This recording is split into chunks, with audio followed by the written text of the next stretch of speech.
ఒక కక్ష రాజకీయాలు చేస్తా ఉన్నారు. ఈరోజు లిక్కర్ స్కామ్ చూస్తే ఫస్ట్ ఏమో 50,000 కోట్లు అన్నారు, తర్వాత ఏమో 30,000 కోట్లు అన్నారు, తర్వాత ఏమో 20,000 కోట్లు అన్నారు, తర్వాత 3,000 అన్నారు, ఇప్పుడేమో 2,000 చిల్లర, రేపు 1000, తర్వాత 500, తర్వాత ఉంటుందో లేదో కూడా తెలియదు.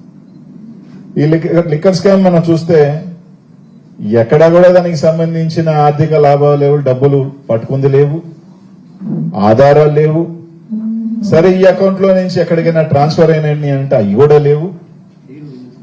కేవలం కొంతమంది అధికారులను పిలిపించుకొని బెదిరించి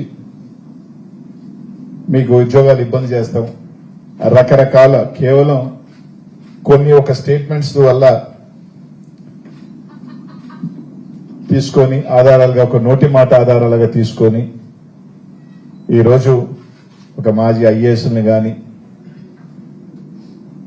అలాగే ఈరోజు ఎంపీగా, మూడోసారి ఎంపీగా 40-50 సంవత్సరాలుగా పెద్దిరెడ్డి కుటుంబం చిత్తూరులో చంద్రబాబు నాయుడు గారికి వ్యతిరేకంగా ఒక బలమైన వర్గంగా, కుటుంబంగా వెలుగొందుతున్న పెద్దిరెడ్డి కుటుంబం నుంచి వచ్చిన మూడోసారి ఎంపీగా ఉన్న మిథున్ అన్న మీద ఈరోజు కేసు వేయటం కూడా, అరెస్ట్ చేయటం కూడా చూసాం.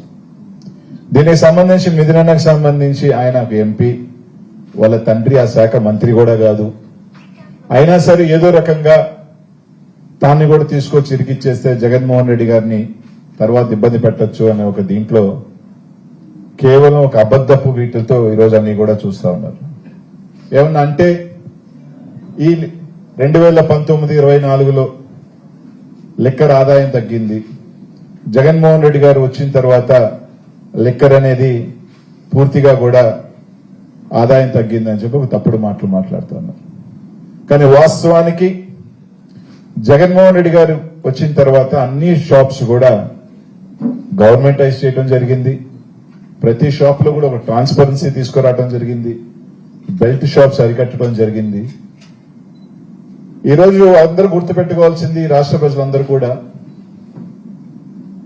అదే చంద్రబాబు నాయుడు గారి 2000 దిగిపోయేటప్పటికి లిక్కర్ ఆదాయం 16,500 కోట్లు అయితే, జగన్మోహన్ రెడ్డి గారు దిగేటప్పటికి దాదాపు 24,500 కోట్లు, అంటే దాదాపు 8,000 కోట్లు పెంచు.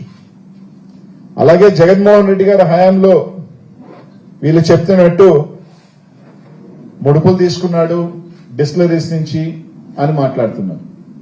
చంద్రబాబు నాయుడు హయాం మీరు చూస్తే 2014-2019లో కేసుల అమ్మకం, ఎన్ని కేసులు అమ్ముడు పోయిన లాస్ట్ లో చూసినా కూడా జగన్మోహన్ రెడ్డి గారి హయాం కన్నా ఎక్కువ. ఎవరైనా మనకి డబ్బులు ఎందుకు ఇస్తారు? నా ఎక్కువ అమ్మితే, నాకు ఎక్కువ ఆదాయం వస్తే మనకి డబ్బులు ఇస్తారు. నేను 100 కేసులు అమ్మేది నాకు 120 కేసులు అమ్మే అవకాశం కల్పిస్తే నాకెవరైనా డబ్బులు ఇస్తారు. అదే చంద్రబాబు నాయుడు హయాం కన్నా కూడా కేసులు తక్కువ అమ్మి ఆదాయం ఎక్కువ వస్తే ఏది ట్రాన్స్పరెన్సీ అని అడుగుతా ఉన్నాం. చంద్రబాబు నాయుడు హయాంలో ఏదైతే డిస్టిలరీస్ కి అమౌంట్ ఛార్జ్ చేసిందో ప్రభుత్వం, అదే అమౌంట్ ని 2019-24లో కూడా ఛార్జ్ చేసింది.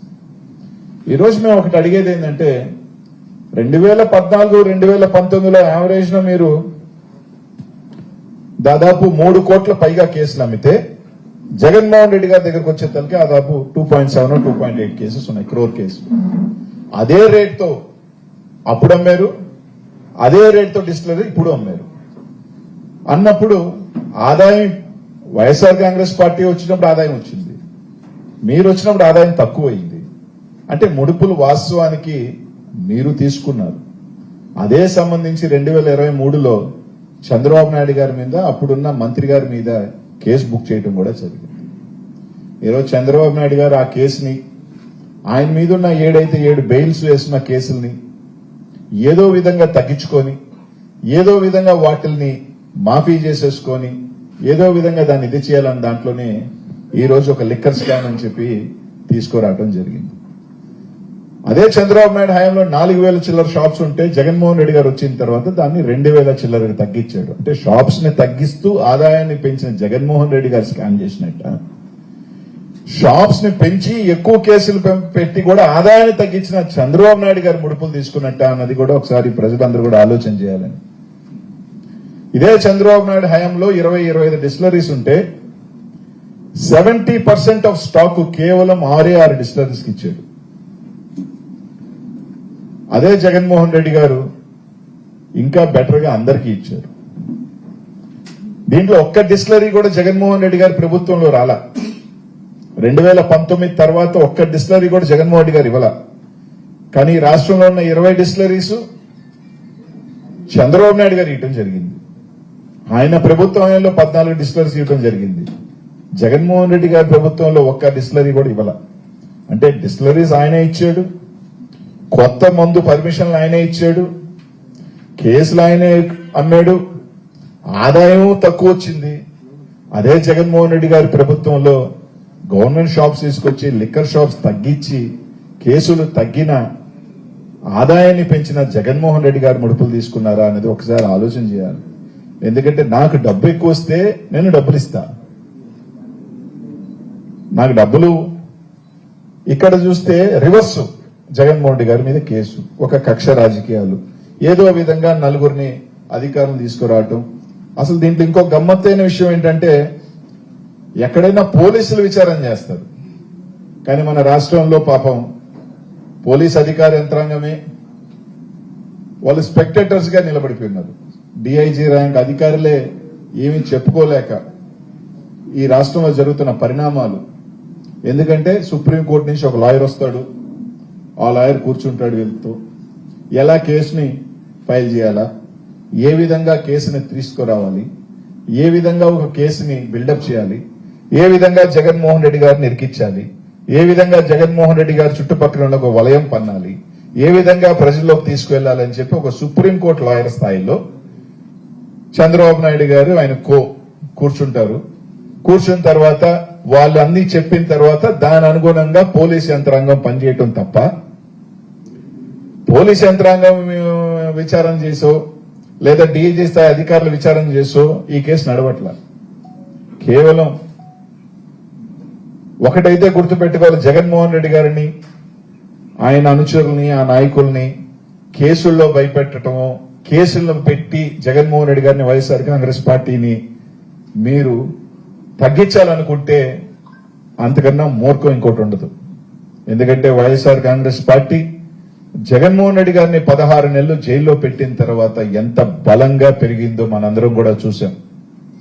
ఈ రోజు కూడా మీరు జగన్మోహన్ రెడ్డిని ఇబ్బంది పెడితే జైల్లో పెడితేనో ఈ పార్టీ కనుమరుగైపోతుందంటే అంతకన్నా మూర్ఖం ఏముండదు. ఇంకా పార్టీ ఇప్పటికే చూస్తా ఉన్నారు, మీరు చేస్తున్న అక్రమ కేసుల వల్ల, మీరు చేస్తున్న అరాచకాల వల్ల ఎప్పుడు రాని ఏ ప్రభుత్వానికి ఈ భారతదేశంలో మొట్టమొదటి సంవత్సరంలోనే ఇంత వ్యతిరేకతతో ప్రజలు రోడ్డుకెక్కే విధానం. జగన్మోహన్ రెడ్డి వస్తున్నాడు అంటేనే ఆఖరికి మీరు హెలికాప్టర్లు స్థలం ఇవ్వకుండా జగన్మోహన్ అరికట్టే పరిస్థితిలో మీరు వెళ్ళారంటే, కట్టలు తెంచుకొని ఈరోజు ప్రజలు రోడ్డుకి ఎక్కుతున్నారు అంటే కేవలం మీరు చేస్తున్న ఒక అరాచక పరిపాలనను మాత్రం గుర్తు చేస్తా ఉన్నాం. ఈ రోజు మీ విధంగా కేసులు పెడితే మేము ఇంకా బలపడతాం.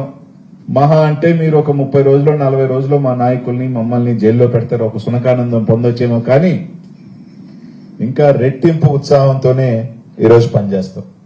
అసలు ఈ కేసుకి సంబంధించి మీరు చూస్తే పోలీస్ వ్యవస్థ పలానాయన్ని రేపు అరెస్ట్ చేస్తాననక ముందే ఒక ఎల్లో మీడియా రాసేసి ఉంటుంది, ఈయన్ని అరెస్ట్ చేస్తారు, ఈ విధంగా అరెస్ట్ చేస్తారు.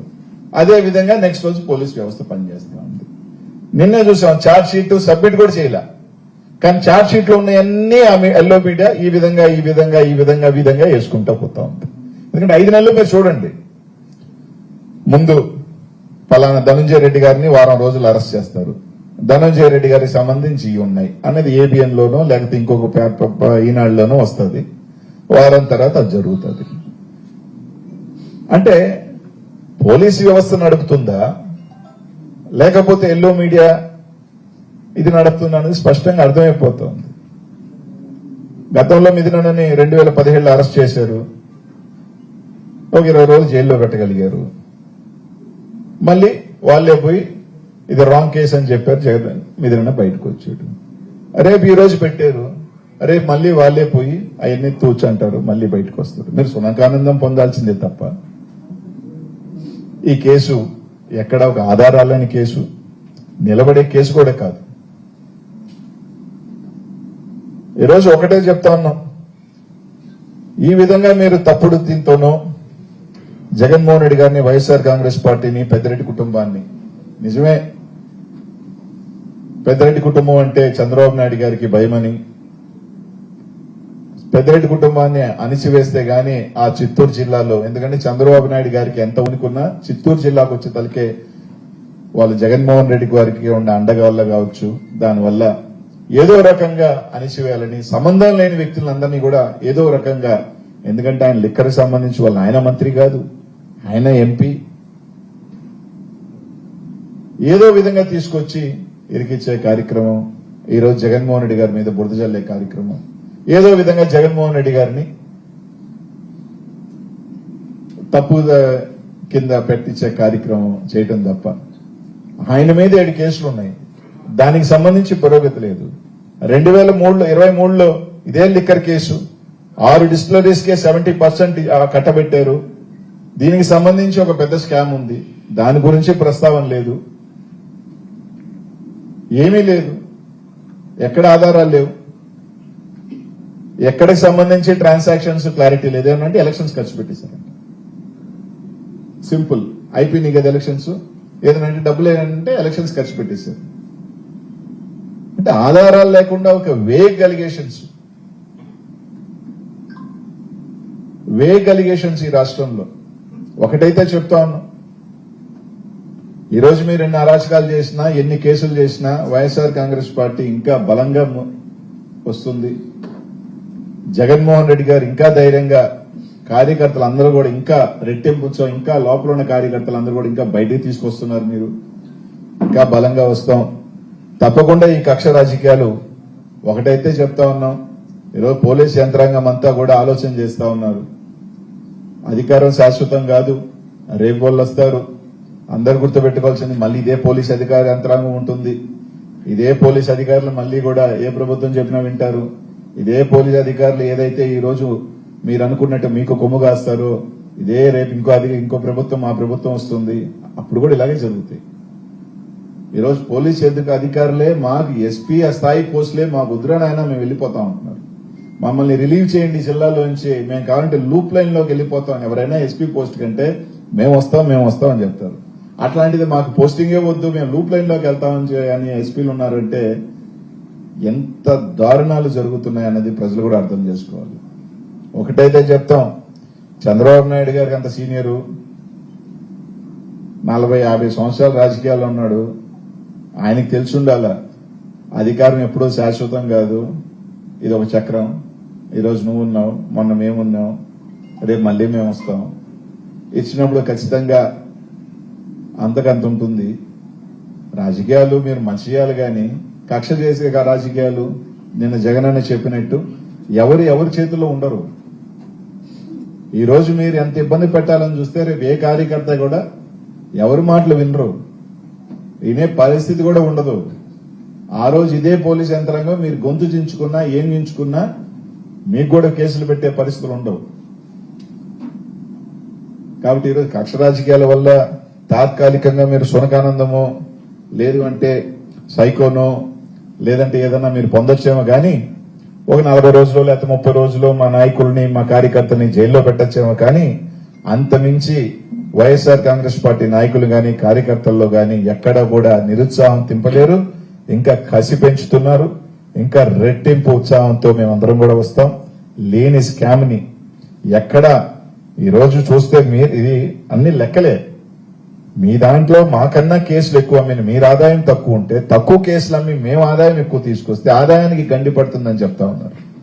అదే రేటు మారలా, డిస్టరీస్ ఇచ్చే రేటు మీరెంత ఇచ్చారో మేమెంత ఇచ్చాం, కానీ ఆదాయం మా ప్రభుత్వంలో పెరిగింది, మీ గవర్నమెంట్ లో రేటు తగ్గింది. మీరు ఇంకా ఎక్కువ షాపులు ఉన్నాయి, మేము ఇంకా షాపులు తగ్గించాం. అంటే ఎవరికి ముడుపులు ఇస్తారు ఇప్పుడు? ముడుపులు మీరు తీసుకోండి, అలా మేము తీసుకున్నామా? మీరు తీసుకున్నారు ముడుపులు. దానికి సంబంధించి కేసుని తొక్కి పారేసి దీన్ని ఒకటి తీసుకొచ్చారు. డిస్టిలరీస్ మీరిచ్చారు, కొత్త బ్రాండ్లు మీరిచ్చారు. ఒక్క బ్రాండ్ జగన్మోహన్ రెడ్డి గారు ఇవ్వాల, ఒక్క డిస్టిలరీ జగన్మోహన్ రెడ్డి గారు ఇవ్వాల. ఏ ఒక్క షాప్ ఇప్పుడు జరుగుతున్నట్టు ఎంఆర్పీలు పెంచుకోండి, లిక్కర్ షాపులు మీరు పక్కన షాపులు పెట్టుకోండి, బెల్టులు పెట్టుకోండి. ఒక నెల్లూరులోనే చెప్తా ఉన్నారు 250 టౌన్ లో ఎప్పుడు ఒక నెల్లూరు కార్పొరేషన్ లో బెల్టులు ఎప్పుడు మహా అంటే 5 10 ఉన్నాయి. అట్లాంటిది 250 300 బెల్ట్ షాపులు ఒక మున్సిపల్ కార్పొరేషన్ లో ఉన్నాయంట. పర్మిట్ రూమ్లు, షాప్స్ కి పర్మిట్ రూమ్లు ఇచ్చి మీరు ఇష్టానుసారంగా తాగండి, తందనాలేయండి, తీసుకెళ్లి ప్రజల్ని ఇది చేయండి అనే పరిస్థితి ఇప్పుడుందా? అప్పుడుందా? ఇప్పుడుంది. ఇప్పుడు స్కామ్ ఉంది. చంద్రబాబు నాయుడు ఎల్లో మీడియా 10 సార్లు ఒక అబద్ధాన్ని చెప్తే అది నిజమైపోతుందని, వాళ్ళు ఏ మీడియాలో ఏవస్తుందో అదే విధంగా పోలీస్ యంత్రాంగం పనిచేయటం కానీ అన్ని కూడా చూస్తా ఉన్నాం. తప్పకుండా పైన దేవుడు ఉన్నాడు. ఈరోజు మీది, రేపు మాది. మా అన్న రోజు, ఈరోజు మీ రోజు ఏందో చూపించారు. మా అన్న రోజు కూడా, మా రోజు ఒకటి వస్తుంది. ప్రజలకి మంచి చేస్తూ ఈ విధంగా కక్ష ఒకటే తప్ప సంక్షేమం లేకుండా, డెవలప్మెంట్ లేకుండా, కేవలం జగన్మోహన్ రెడ్డి గారు తెచ్చిన కంపెనీల్ని మేం తెచ్చామని చెప్పుకుంటూ మోసం చేస్తున్న మీ ప్రభుత్వం లాగా కాకుండా మంచి చేస్తూ ఎవరైతే తప్పులుగా పాల్పడ్డారో, ఎవరైతే హింసగా పాల్పడ్డారో వాళ్ళందరూ కూడా తప్పకుండా వడ్డీతో సహా ఇచ్చే కార్యక్రమం తప్పకుండా జరుగుతుందని మాత్రం తెలియజేస్తా ఉన్నాం. మిథునన్నకి సంబంధించి తప్పకుండా బయటికి వస్తాడు, ఇబ్బంది ఏం లేదు. 3 సార్లు ఎంపీగా ఉన్న వ్యక్తి, జగన్మోహన్ రెడ్డి గారికి బాగా దగ్గరున్న ఆప్తుడు. ఆ కుటుంబాన్ని కేసుల వల్ల, దీనివల్ల ఆ కుటుంబాన్ని మీరు తగ్గించవచ్చు, ప్రజల్లో ఇది తగ్గించవచ్చు అనుకుంటే అంతకన్నా మూర్ఖం లేదు. తప్పకుండా ఇంకా గట్టిగా వచ్చిన తర్వాత ఇంకా పోరాటం చేస్తాడు. ఇంకా గట్టిగా ఆ కుటుంబం చిత్తూరు జిల్లాలో కష్టపడుతుంది. రాష్ట్రంలో తప్పకుండా జగన్మోహన్ ఇంకా కూడా అండదండలుగా ఉంటాడు.